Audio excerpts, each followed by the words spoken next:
Video को like करके आगे शेयर जरूर कर देना।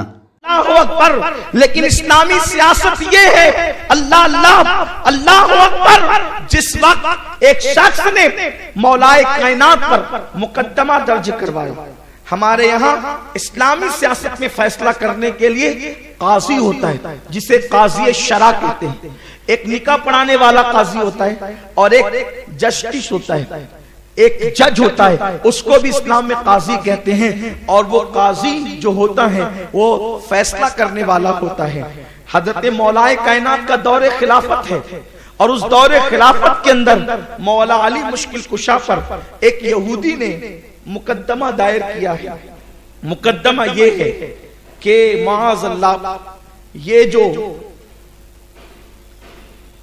जिरा है ये जिरा मेरी है, बल्कि मौला मुश्किल कुशा ने उस पर मुकद्दमा दायर किया है कि उस यहूदी के पास उसने मेरी जिरा ले ली है। जब ये मुकद्दमा मौलाए कायनात के पास आया, मौलाए कायनात का मुकद्दमा काजी के पास आया, उस वक्त के काजी का नाम जो है वो काजी शुरेह बताया जाता है। काजी के पास मुकद्दमा आया तो काजी ने मौला अली को भी बुलाया कि ठीक है, आपने मुकद्दमा दायर किया तो आप भी आए, और उस यहूदी को ही बुलाया। जिस वक्त वो दोनों आए तो काजी मौलाए कायनात ने जब अदालत में एंट्री की तो चूंकि मौला अली थे, एक तो रसूल पाक के चचाजाद भाई हैं, दूसरे हुजूर के दामाद हैं, तीसरे सैयदुल औलिया हैं, चौथे सहाबी रसूल हैं, खलीफे चहारुम है, बाबे मदीनतुल इल्म है, पांचवें इल्म इतना है कि हुजूर अलैहिस्सलातु व तस्लीम ने फरमाया कि मैंने, अल्लाह ने मुझे जितना इल्म दिया मैंने तन्हा 9 हिस्से अली को अता किया, एक हिस्सा पूरी कायनात में तकसीम किया। वो मौलाए कायनात हुजूर फरमाते हैं, मौलाए कायनात खुद कहते हैं कि मैं जमीन के रस्तों से ज्यादा आसमान के रस्तों को जानने वाला हूँ। आसमान में रास्ता है, लोगों को ये पता ही नहीं है, और मौला अली कहते हैं मैं जमीन से ज्यादा आसमान की गलियों को जानता हूँ, आसमान के रास्तों को जानता हूँ। इतने बड़े बुजुर्ग हस्ती, अल्लाह अकबर, जिसके लिए रसूल पाक अलैहिस्सलाम ने बार बार ताकीद फरमाई कि अली का एहतराम करो, अली से मोहब्बत करो, अली से मोहब्बत ईमान की अलामत है। जब मौला अली अदालत में दाखिल हुए तो काजी साहब उठ करके खड़े हो गए एहतराम में। मौलाए कायनात ने कहा तुमसे फैसला ही नहीं करवाना है।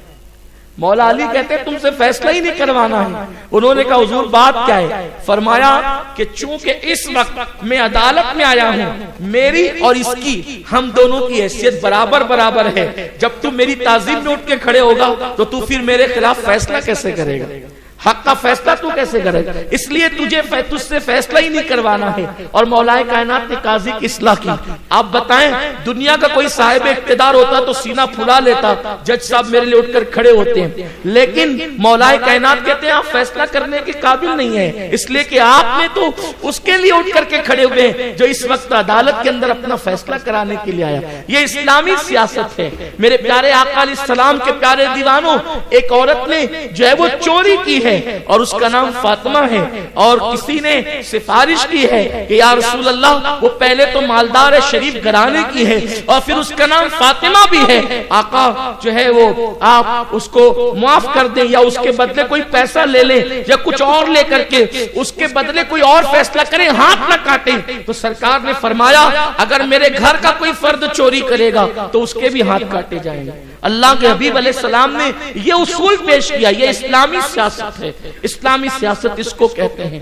और अगर आप बात और आगे बढ़ाएंगे तो हुजूर अलैहिस्सलातु व तस्लीम इस्लाम के कानून के निफाज के लिए हिजरत कर रहे हैं, और उसका कानून क्या है, उसका अंदाज क्या है? मेरे प्यारे आका सल्लल्लाहु अलैहि वसल्लम के प्यारे दीवानों, एक शख्स है गस्सान का बादशाह, फारूक आजम के दौर में वो मुसलमान हुआ है। मुसलमान होने के बाद एक उसको मक्का शरीफ हज के अय्याम में बुलाया गया, और बुलाने के बाद उसकी चादर पर किसी एक मामूली आदमी का पैर पड़ा और उसकी चादर जो है वो खिसक गई। तो उसने जोरदार तमाचा मारा, जिसकी वजह से उस शख्स के दांत टूट गए।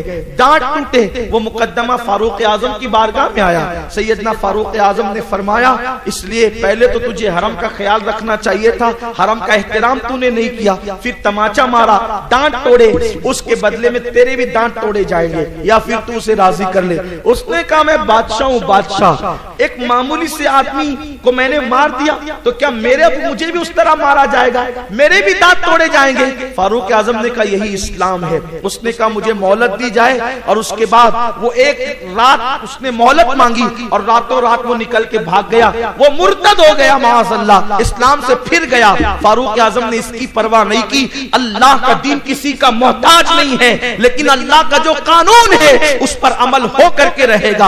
आप अंदाजा फरमाएं, बादशाह की रियायत नहीं की गई, एक छोटे से आदमी को उसका हक दिलाने की कोशिश की गई। ये इस्लामी सियासत है, ये इस्लामी रियासत है। तो हुजूर सैयद कौनैन सल्लल्लाहु अलैहि वसल्लम जो हिजरत फरमा रहे हैं, हिजरत की एक हिकमत ये है कि अल्लाह रब्बुल इज्जत के कवानीन का निफाज अमल में आएगा। मक्कतुल मुकर्रमा की सरजमीन पे रहकर ये काम हनूज नहीं हो सकता था, ये एक आजाद इस्लामी सल्तनत और ममलकत के बाद ही हो सकता था। इसलिए अल्लाह के हबीब अलैहिस्सलाम हिजरत करना चाहते थे।